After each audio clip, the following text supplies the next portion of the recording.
Well, thank you. It's remarkable to see all of you here in this amazing room. So, I hope we have an interesting and engaging time tonight. That's the plan. I have a lecture planned, so it's got a strange title. It's not that exciting, really. The first part of it is the socialization of the value hierarchy. And the second is, and the estimation of the magnitude of error. It's like, you wouldn't think you'd come and sit in here to listen to that talk, really, would you? I'm not sure I would, but it is interesting. It's a very, very interesting problem. And here's part of what the problem is, the part of the problem I'm trying to solve. Part of it is, how is your emotional stability tied up with your social identity? That's a really important question. And I think it might be the central question that I've been pursuing as long as I've been able to think intellectually. That might be the problem that I've been pursuing, because one of the things I've been interested in is, why is it that people are so committed to their group identity, let's say, or their group beliefs, that they will, let's say, go to war to protect them, or to spread them, or that they will commit atrocities, hypothetically, in defense of them. So it's a very interesting problem, because people, when people think about the motivation for war, for example, they often attribute it to economic causes, and that just never struck me as plausible. Sometimes it's plausible, but it's not a deep solution as far as I'm concerned. It's more psychological. It's our beliefs are important to us. And what does it mean? Well, there's a lot of questions there. What do you mean by belief? Exactly. Physicists generally don't go to war over their belief in one physical theory over another, so it can't be just as simple as belief. It has to be more complicated than that. And people are committed to their beliefs too, and it isn't obvious what commitment means. And so those are the things that I've been trying to unpack. What does it mean to have a belief? And what does it mean? Why is it important to you? Why is it crucial to you? There's something associated deeply. There's a deep association between belief and value. And so then that brings up another question. What exactly do you mean by value? So that's three hard questions. And so that's part of it. And then, so that's the value hierarchy question, part of it. And then the error magnitude problem is, let's say you go to a party and you tell a joke, and you think it's a pretty funny joke. And you tell your joke, and no one laughs. And in fact, they look at you like you're rather odd. And then the question is, well, how should you respond to that? Like, what exactly does that indicate about you? I mean, does it indicate a minor flaw in an otherwise stellar personality? Because that's a possibility. Or does it mean that, like, you're a creep? Right? And maybe right down to the core. And you could even think, the less that you think that it means that you're a creep, the more likely it is that you are one. So, but it's very hard to estimate the magnitude of an error. We have, how upset should you get when something that you don't want to happen happens? And it's very, very hard to figure that out. If you wake up in the morning and you have a pain, say, in your side, or you're not feeling particularly well, it's like, well, how upset should you get about that? And one answer is, well, like, maybe you're going to die in 3 months, maybe that's the beginning of pancreatic cancer and that's the end of you. And so maybe you should just be terrified into paralysis when you have a pain that you can't explain. Or maybe you should just brush it off and think, well, I'll get up and do what I usually do, and it's probably nothing. And sometimes you're right with the it's probably nothing approach, and sometimes if you don't go to the physician right away because you have some relatively trivial pain, then you're dead. And so this problem of estimating magnitude of error, importance of error, it's unbelievably difficult problem. And so I want to address both of those problems at the same time tonight. So that's the plan. So we'll see how that goes. So, and then I want to weave in there one more thing, which is this relationship between your own psychological structure, whatever that happens to be, your own value hierarchy, because there's a very tight relationship between your value hierarchy and your psychological structure, which is why hierarchies, by the way, are necessary, which is part of the point I was trying to make, say, in Rule 1 in 12 Rules for Life when I talked about hierarchies. There's no getting away from hierarchies. Because a hierarchy is a structure that tells you that one thing takes precedence over another, that one thing is more important than another, right? And if everything is of equal import, then nothing is more important than anything else, by definition. And then, well, what should you do? And the answer is, well, you can't tell, because nothing is any more important than anything else. And the definition of important, fundamentally, is something like that which you should do first. You know, that constitutes importance. That's also something that's relevant, I would say, too, because a lot of the way that we look at the world is as a place to. We look at the world as a place in which to act, and we make a lot of judgments about the nature of the world in terms of how we should structure our action. In fact, the theory that I am putting forth in general is a theory that's predicated on the notion that the essential way that we look at the world is as if it's a forum of action, like a dramatic forum, like a story. That's a good way of thinking about it, that we really do view ourselves and our place in the world as a story that's set in a narrative landscape. And you know, you might argue that that's not the case. You could say, well, that viewpoint, for example, has been superseded by a scientific viewpoint, but it isn't obvious to me that that's the case. And it certainly isn't. It's certainly not the case that we act that way. And it's certainly not the case that we structure our political systems that way. And it's certainly not the case that we treat each other that way, or that we think that way, or that we react emotionally that way. And so that's a lot. And, you know, it's also the case that the other thing that's worth thinking about in this regard is, you know, we've only been thinking about the world as an objective place for 500 years, something like that. I mean, maybe you could chase it back to the ancient Greeks and go back 2,000 years, but whatever. From a historical perspective, 500 years or 200 years is the same amount of time, and it's a tiny fraction of the amount of time that living creatures that were approximately like us have been around. So we got along fine without thinking about the world as an objective place for a very, very long time. We survived, and here we are. It doesn't mean it's a bad idea, but it does imply that there are other ways of looking at the world that are highly functional and that have been conserved for let's say, for evolutionary reasons. And so, you know, if you make the case, which you might, that what you evolve to match is reality, at least you match it well enough so that reality doesn't kill you, which is more or less the definition of evolution. If you evolve to match reality in some sense, and the manner in which you evolve predisposes you to view the world as if it's a narrative of sorts, then possibly the world is a narrative of sorts, at least insofar as it concerns you.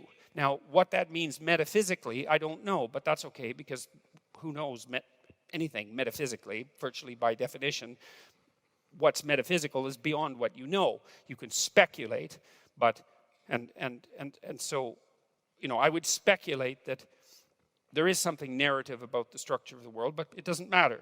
We don't have to go down that route. We can just think about this practically. So the first thing I want to tell you about that I think is really important to lay out the structure of this argument is something about the relationship between perception and emotion and motivation.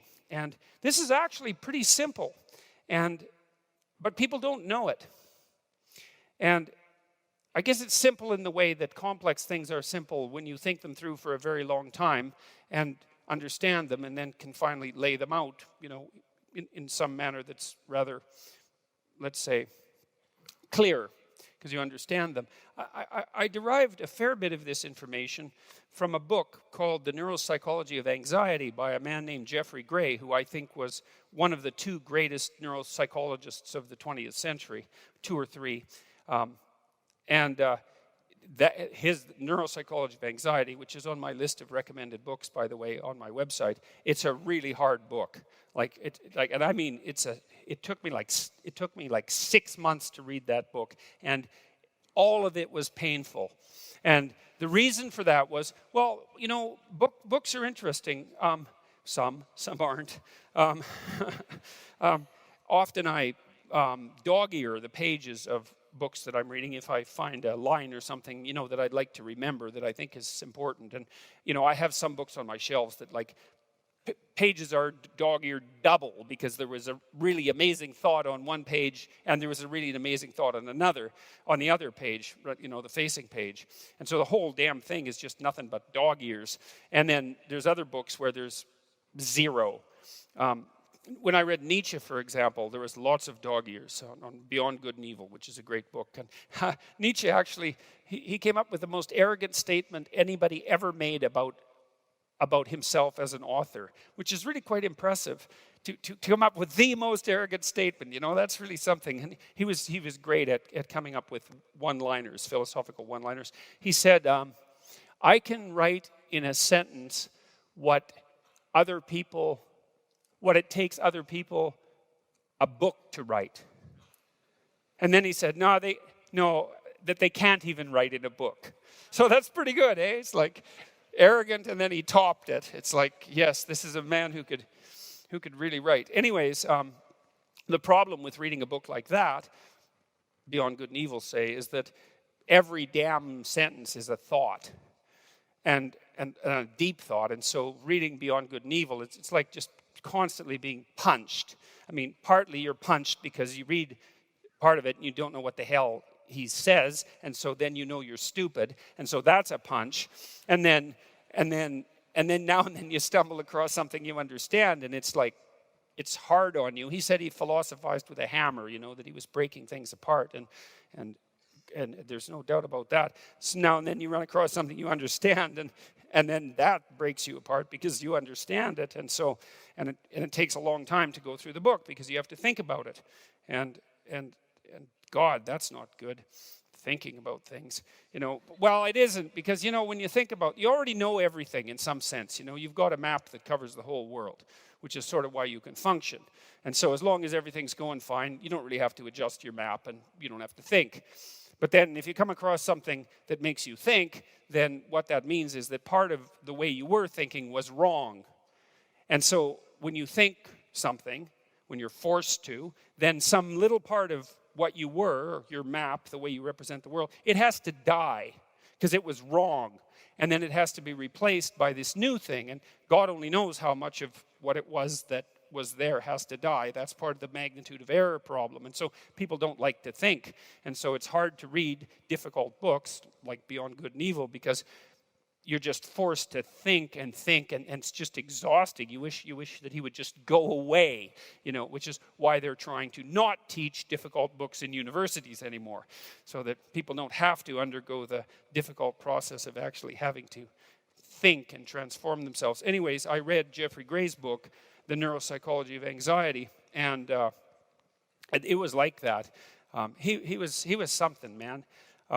Student of a psychologist named Hans Eysenck, who was the most cited psychologist in the 20th century, and really quite a good psychologist. He laid a lot of the groundwork for modern theories of temperament and personality. They've been modified since his work, but he got extroversion right. He was the first person to really identify extroversion in a manner that could be measured.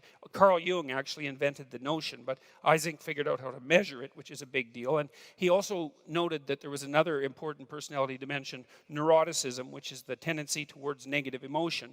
And he got that right too, because that actually happened to be the case, and he figured out how to measure it. And so Eysenck was the first person who really established conceptually the fact that we have two fundamental emotional systems, one positive and one negative, that they're not opposites exactly. They're actually separate biological systems. So some people can be extroverted, which means they're quite happy and assertive. They smile a lot, they laugh a lot, they tell a lot of jokes, they like to party. They always like to be around people. That's an extroverted person. And they can also be unhappy, worried, anxious, depressed, frustrated, disappointed. I mean, living with someone like that's quite a trip because they're just all over the place. But, but there are people like that because you can be high in negative emotion and you can be high in positive emotion or low in both or whatever. And it's useful to know that. It's useful to know that about your partner and about the people around you. And if you are interested in this sort of thing, by the way, I have a personality test online at understandmyself.com, and you can go there, and it takes you about 15 minutes, and it gives you 5 dimensions of personality: extroversion, neuroticism, that's positive and negative emotion; agreeableness, which is it's probably the maternal instinct dimension, but at least it's the variance between compassion and competitive aggression. It's something like that, and that looks like a continuum. And there's another dimension, which is trait conscientiousness, which is integrity and dutifulness, orderliness, industriousness. And then finally, the 5th dimension, which is openness, which is like a hybrid between intelligence roughly, and creativity. And so you can go there and find out how you compare to other people. And that's kind of interesting and useful because it's kind of useful to know who you are.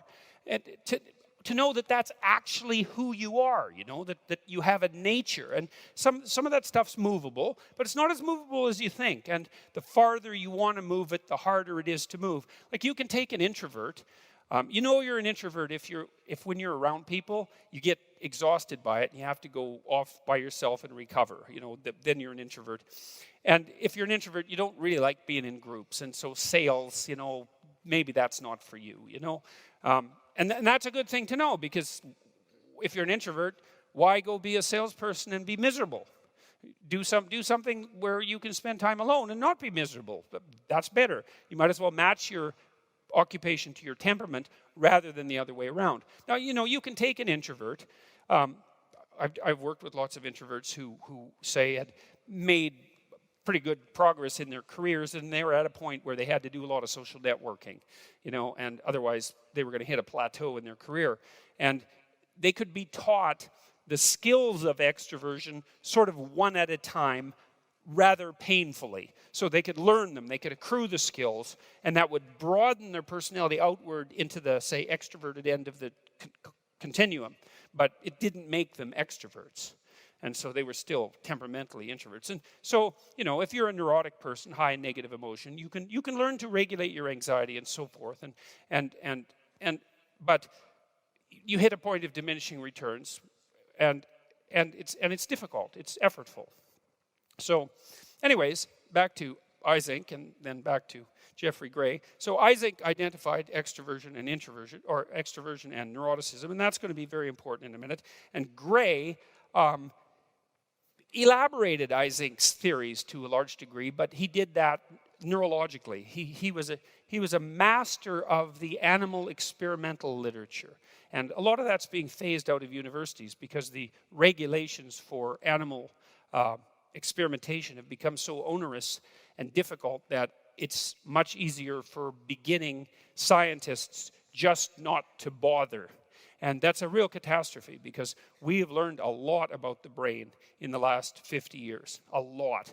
And we've learned very little about the brain from PET scans and MRI scans and like that complicated technology that's used to study human beings, and an unbelievable amount by studying animals. And you might think, rats in particular, and you might think, well, rats, why? They're not much like human beings, but that's wrong. You share, I don't know what it is, 98.5% of your genetic structure with rats. Some of you probably more than that.